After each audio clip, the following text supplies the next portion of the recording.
আমাকে যে পালন করতেই হবে। আমরা এই রাজ্য ছেড়ে চলে যাই পিতা।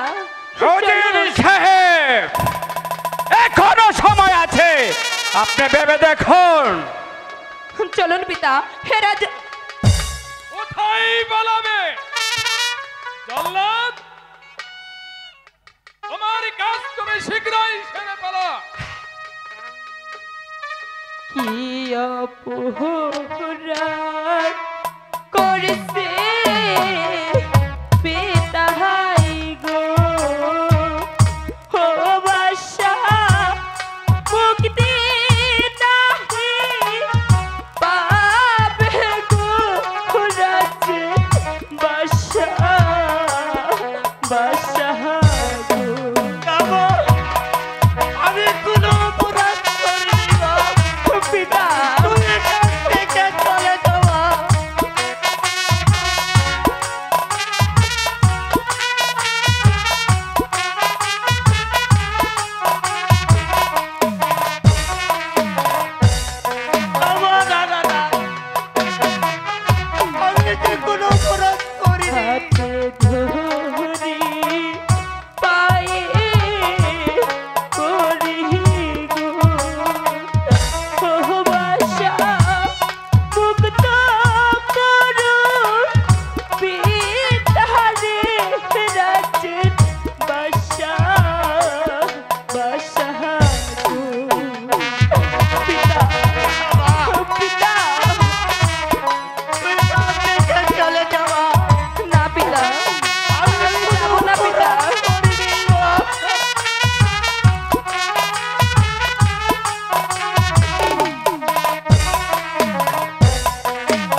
কি অপরাধ করেছে যার কারণে আপনি তাকে জল্লাদের হাতে তুলে দিয়েছেন?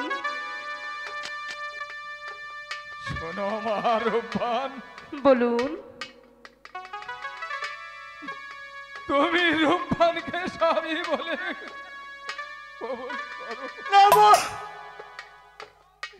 তুমি যদি রহিমকে স্বামী বলে কবুল করো, তাহলে তোমার পিতাকে আমি মুক্তি দিতে পারি। আপনি আপনি সত্যি বলছেন? আমি যদি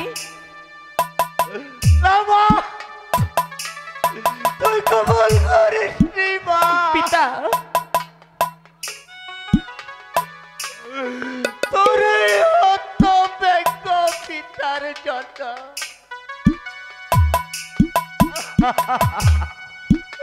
আমি আমি আপনার প্রস্তাবে আমি আপনার প্রস্তাবে না মা, তুই স্বীকার করিস না। আমি আপনার প্রস্তাবে পিতা না, না, আমি আপনার প্রস্তাবে না।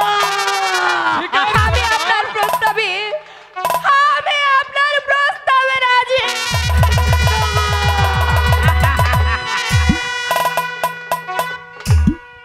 মা, তুই কি করলি?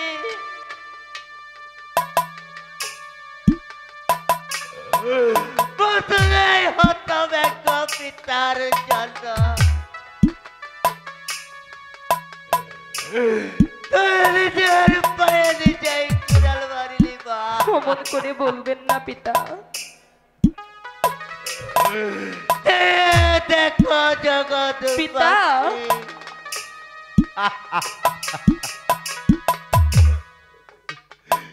পিতার পানের জন্য মেয়ের কত আত্মদান। পিতা অমন করে বলবেন না পিতা। মা, তুই আমার তাপিত পান শীতল করলি মা।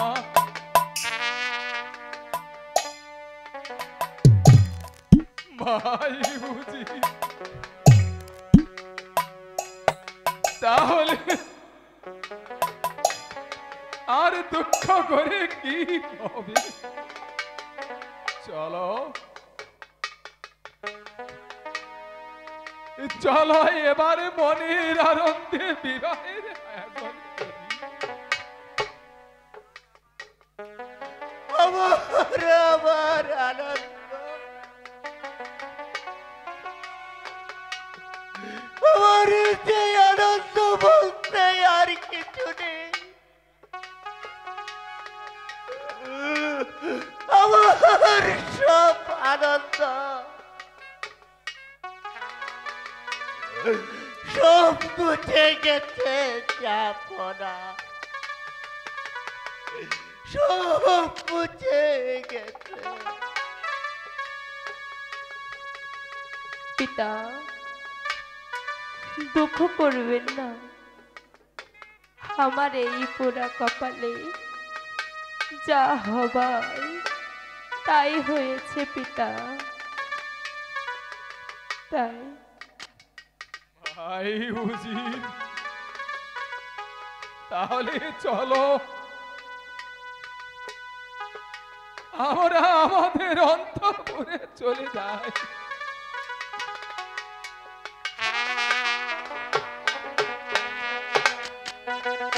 পিতা বলো মা। কেঁদে আর কি করবেন পিতা?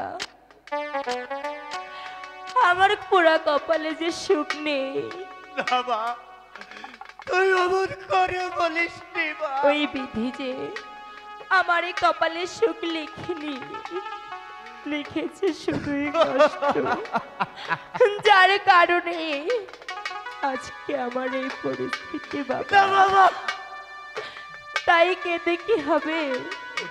তোর দুঃখ দেখে যে আমার আর কানে সহ্য হচ্ছে না আমাকে মা। বিয়ের সাজে সাজিয়ে দেবে না বাবা? বাবা, তুই অমন কথা বলিস নি। আমাকে বিয়ের সাজে সাজিয়ে দাও। আজ হতে তোমাদেরকে ছেড়ে যে অনেক দূরে যাব,